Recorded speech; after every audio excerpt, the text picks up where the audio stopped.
The CNBC app. Global market news in one place. Customizable sections and personalized alerts. Stocks tracking, interactive charts and market insights all in your hands. Stay connected. Stay informed. Download the CNBC app today.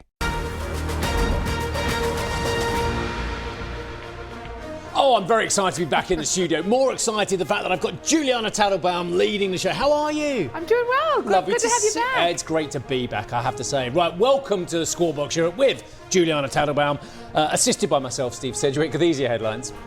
The Fed delivers a rate cut. You knew that was coming, didn't you? But the most significant dissent in 6 years and division over the policy outlook reveal a split at the heart of the central bank. We now cut a total of 175 basis points. And as I mentioned, you know, we feel like where we're positioned now we're well positioned to wait and see how the economy evolves from here. Nasdaq futures falter as Oracle's data center spend surges, sending the stock down by double-digit percentage points in extended trade as Norway's sovereign wealth fund shows caution on investing in the infrastructure. And Bitcoin slips, briefly dipping below $90,000 and extending a fourth quarter downturn as traders brace for a potential crypto winter.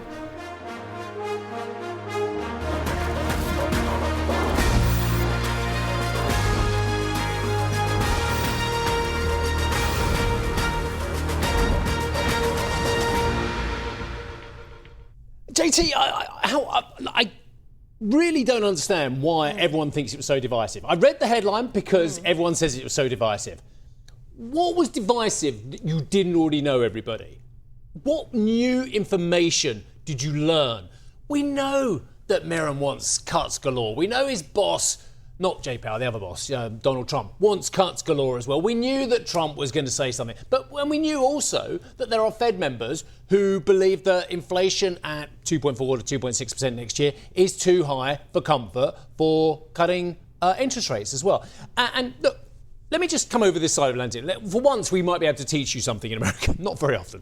The fact of the matter is, you have a rate-setting meeting from the MPC, the Monetary Policy Committee here, as opposed to the FOMC, where people always dissent. You always have like if there's 9 policymakers, you'll get a 7-2, or you'll get a 6-1-2, or you'll get some form of change, a 6-3 or whatever. It happens all the time. But when it's in the United States, you guys all seem to think, wow, it's a big deal. 2 of them wanted it to be unchanged, and 1 of them wanted more. And it's like looking at the dot plot. I mean, someone thinks it's going to be 6 cuts next year. I can't guess who that would be. Or whatever. But the fact of the matter is, there's nothing wrong with having a healthy dissent of different views. I would be more worried if they all said the same thing every time. Well, you sound like a true Brit. Paul Donovan this morning from UBS said this is basically the Bank of England. The Fed is just... I don't know. Wait, hang on. I didn't know I was agreeing with Paul Donovan. I will have to take everything back I just said. No, but I think, we're used to dissents here, but what we saw in the U.S. Is atypical. But I would say, in terms of the new information that we have, one of the reasons perhaps that we saw this relief rally, it seems, in markets yesterday on the back of the decision in the conference is that there were rumors swirling we could see up to 5 dissents, people who voted to hold rates steady. That's not what we got. We saw 2 6 dissents. of 19, didn't we, or whatever? Not including the voters, the non-voters. Well, exactly. So including the voters, you got 2 people voting to keep rates unchanged. And then you got Stephen Mirren. Who wants them at 0, basically. Or something like that. Yeah. We probably wouldn't something mind near 0 right? would be fine, yeah. But yeah, so maybe, when it comes to the market reaction, this was a so-called hawkish cut, but was it a more dovish hawkish cut than the market had been expecting? That's what it sort of seems like. 2 raps in my ear, better listen. I'm back. You don't expect me to behave, do you? The Fed delivered an expected interest rate cut, as we said, reducing rates by 25 basis points to the lowest level in 3 years, with its statement citing increased risk to the employment outlook. But the decision exposed divides within the central bank. 3 policymakers dissented on the decision. I think we might have mentioned that. For the first time since 2019, 2 saying rates should have been kept on hold, and Trump appointee, the aforementioned Stephen Mirren, calling for a 50 basis point move lower. That uncertainty was also clear in the all-important dot plot projections, where 6 of the 19, we've kind of mentioned this, but it's great, isn't it? 6 of the 19 FOMC members indicated they supported a hold in this meeting.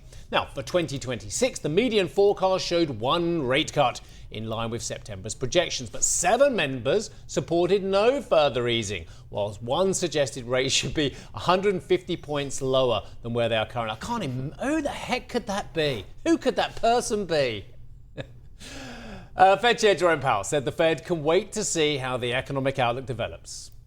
When the risks to the 2 goals become more equal, you should move from a stance that favors really dealing with one of them, in that case inflation, to a more balanced, more neutral setting. We now cut a total of 175 basis points. And as I mentioned, we feel like where we're positioned now we're well positioned to wait and see how the economy evolves from here. I'm more interested in how the Treasuries perform because I had some brilliant conversations in the Middle East, actually, about people's appetite for Treasuries, and that's exactly where you want to be looking, where the appetite is as well. Anyway, cut a long story short, the 2-year trading at 3.53, the 10-year 4.123. In coming shows and episodes and conversations, I'll tell you a little bit more about some of my findings about people's appetite for US paper. The Fed also announced on Wednesday that it will buy $40 billion in short-term Treasury bills over the coming month in an effort to stabilise funding markets, just weeks after ending its QT program. Mr. Powell said the move will not mark a return to large-scale debt purchasing and is not being used as a monetary policy tool. Such increases in our securities holdings ensure that the federal funds rate remains within its target range and are necessary because the growth of the economy leads to rising demand over time for our liabilities, including currency and reserves. And the dollar has done this, 116.88 on the euro-dollar pair. The pound, steady as she goes. But yeah, for all the rancour about how bad people thought the UK budget was, the pound hasn't moved an inch. It wasn't that bad for the markets, was it? All you naysayers. Anyway, I'm just saying. What else have we got? Dollar yen trading at 155, 156 as we are. Would you like to talk about the market reaction? I think it's worth taking a look at them. Let's take a look at U.S. equities.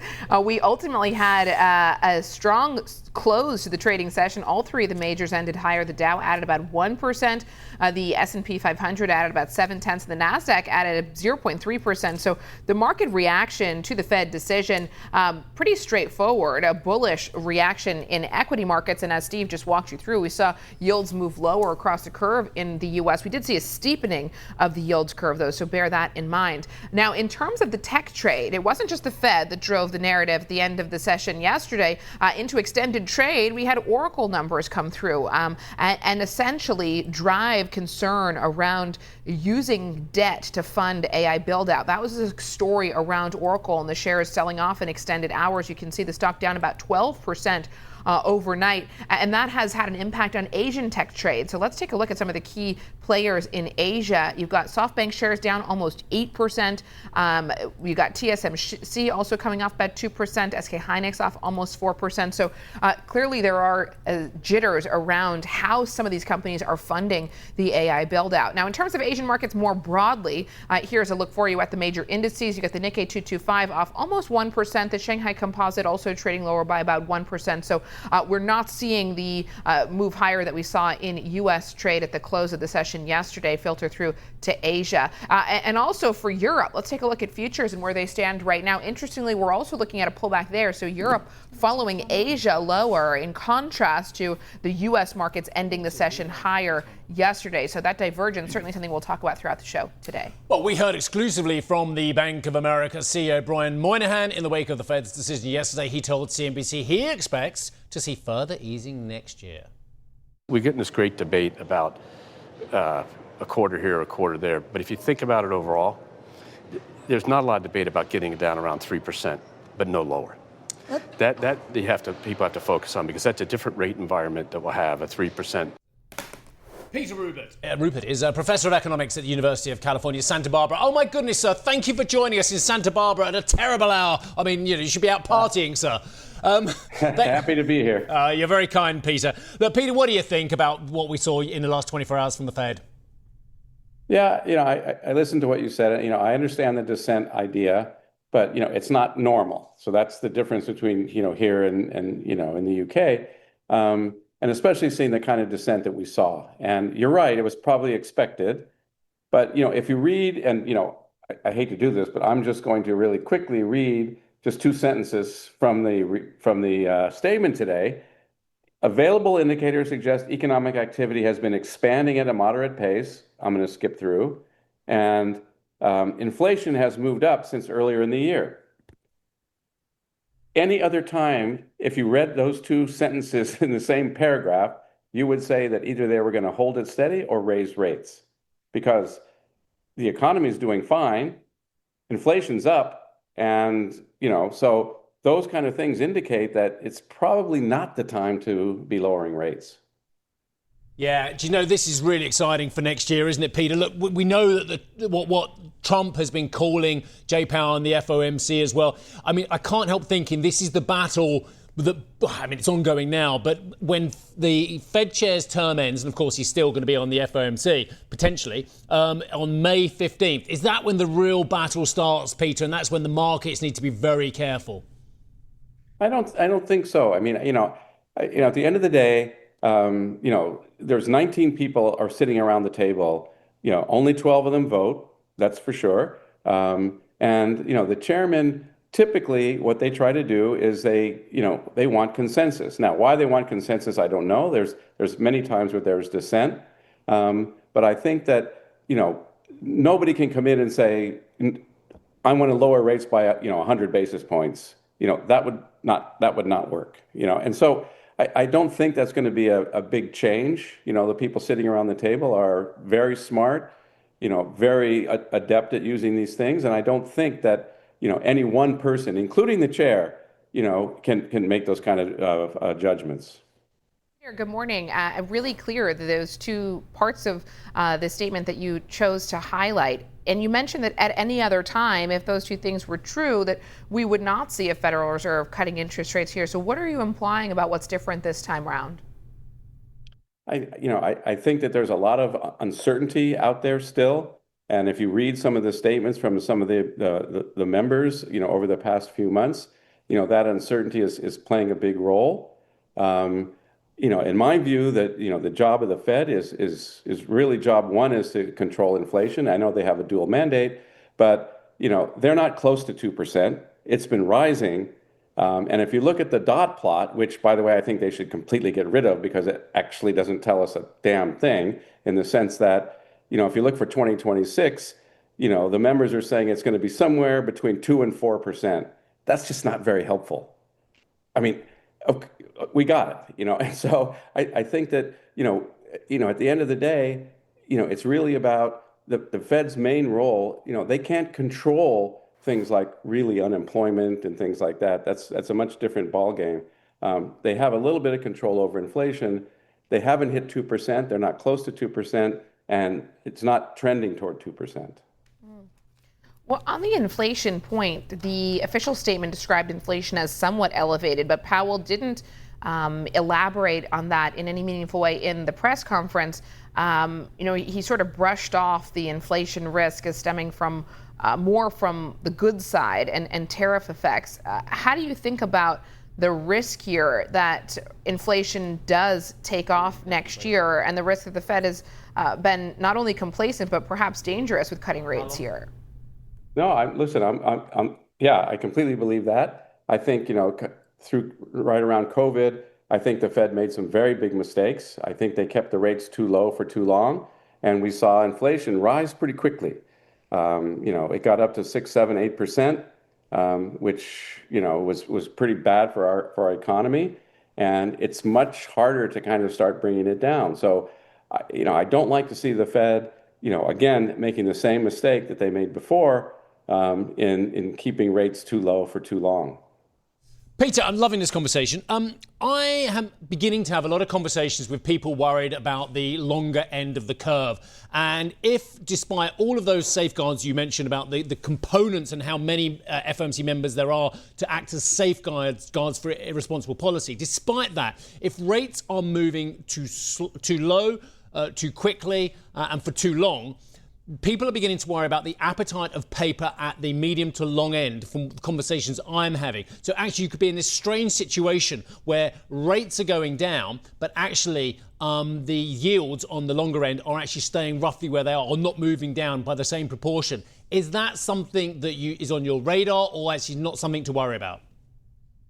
I don't think it's that to worry about too much. I mean, I think that, the yield curve in lots of ways gets a little bit too much play in the sense that, people are worried about an inverted yield curve.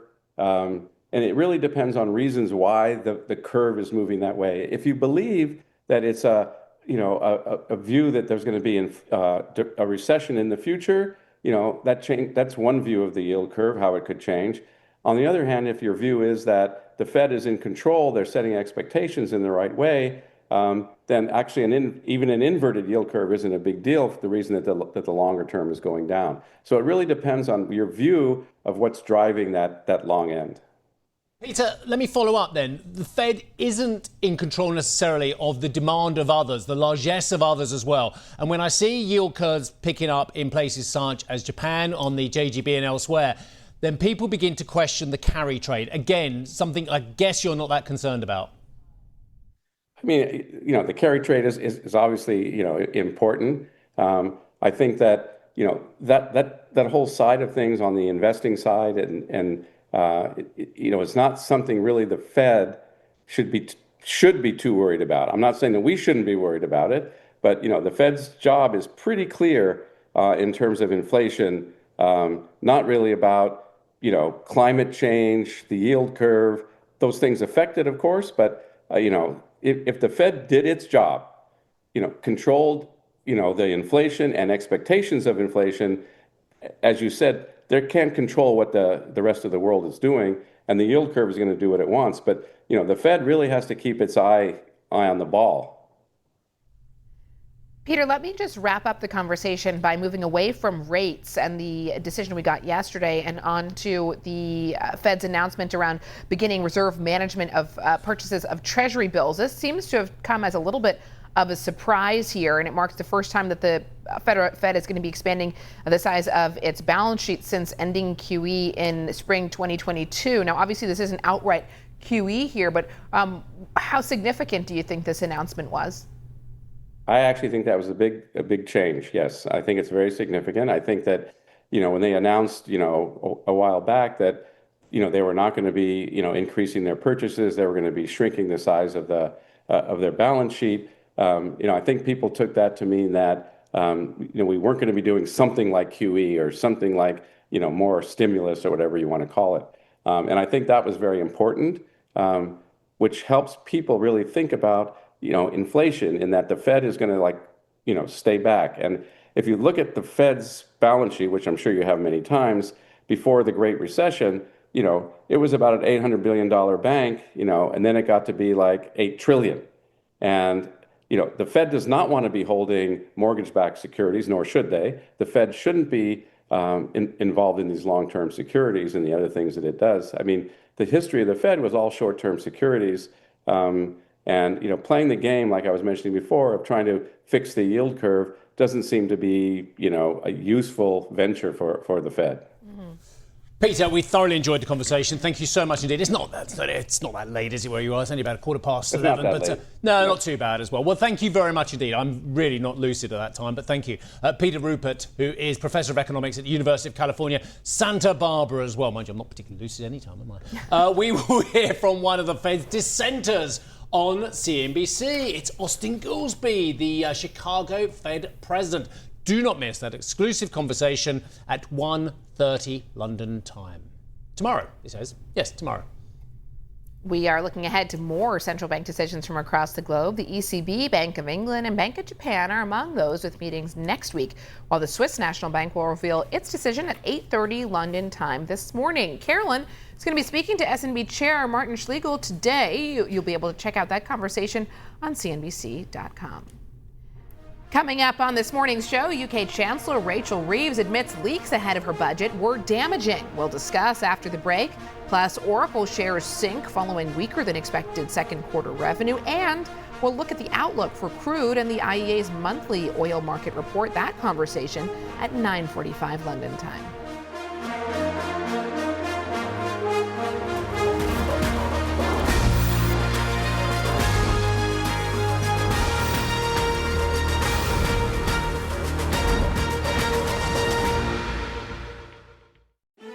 Executive Decisions is the new podcast from CNBC, where I ask powerful leaders about their decisions that changed everything. I'm Steve Sedgwick. Here's Miss Jo Malone, CBE. I started that first business of skincare. That's when I knew that I was in charge of my own life. And that's when the entrepreneur really, although I didn't know what the word entrepreneur meant, that's when the entrepreneur really took hold. That's Executive Decisions with me, Steve Sedgwick. Get it wherever you're listening to this.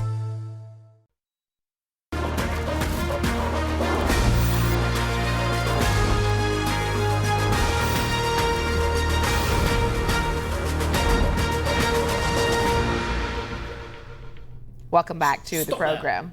Okay. UK Chancellor Rachel Reeves, it's your read, yeah? Yeah. UK Chancellor Rachel Reeves has admitted.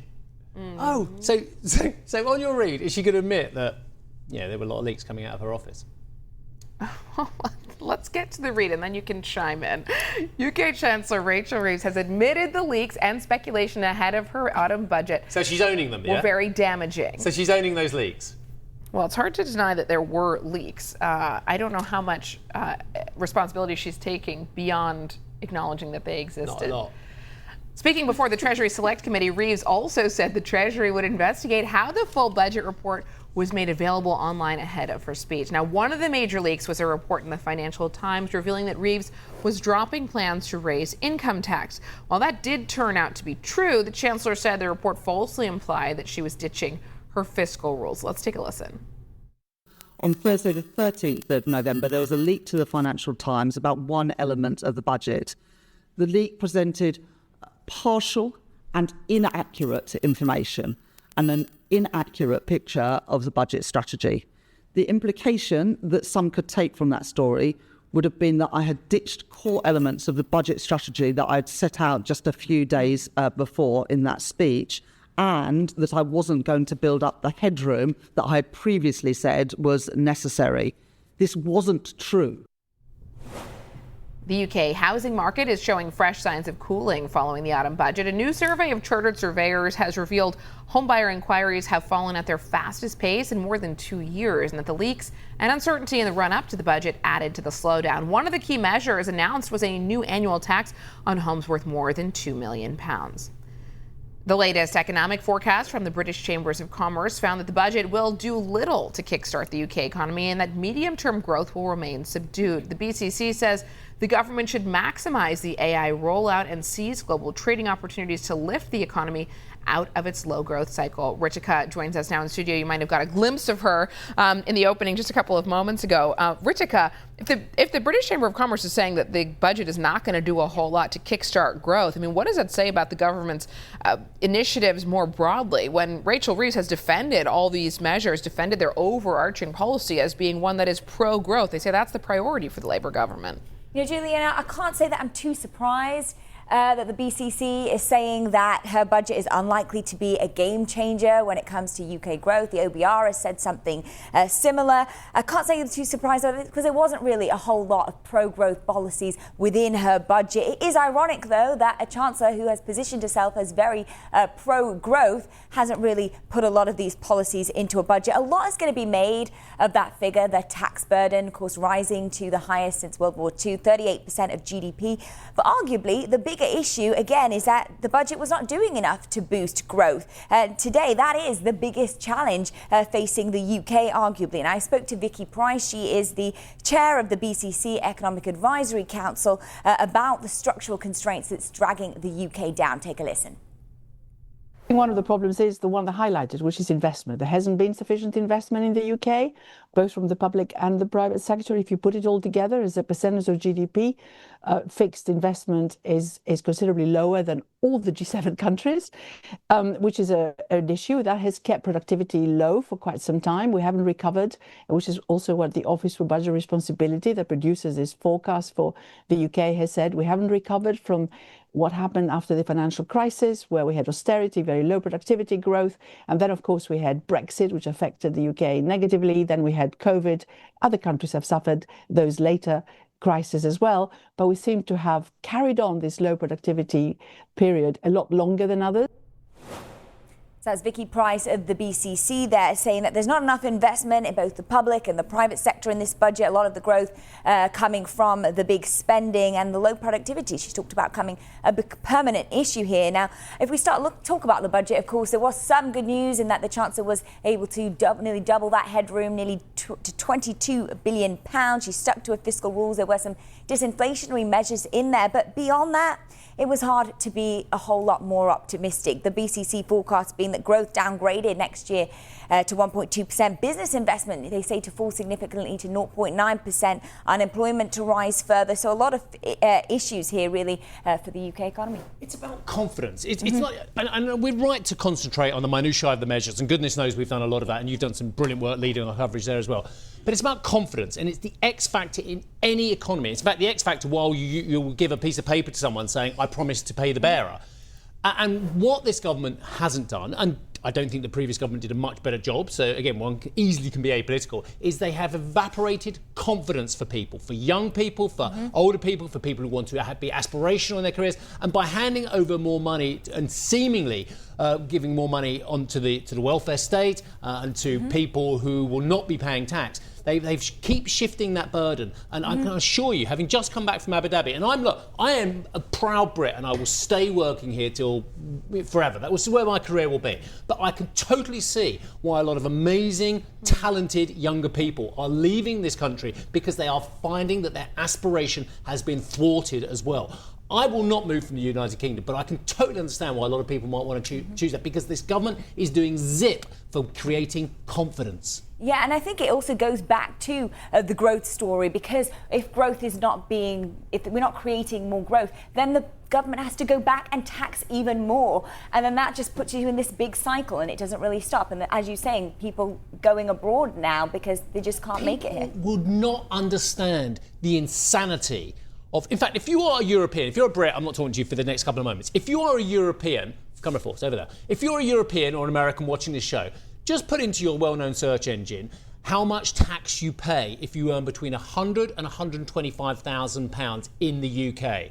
It will knock your socks off for these aspirational people earning a good salary, but not a rich person's salary, but a very good salary, how much tax someone earning in that bracket will do. And to not take away anomalies like that for people is insanity. I think interesting that you say, if you're a European watching out there, this comment is for you. It's more tax in the UK than France in that bracket. But, Europe has higher taxes than the US. So, Europeans are used to paying higher taxes, even if they're now lower in several high level of public service. Exactly. And that's exactly the point here. And this is around what you're getting for putting these tax dollars in. Are you getting it back? Is the NHS meaningfully doing better? Are there still long wait lists? I think that's a key question as well. Like you said, are we actually getting that money out of the services? I don't know that we are.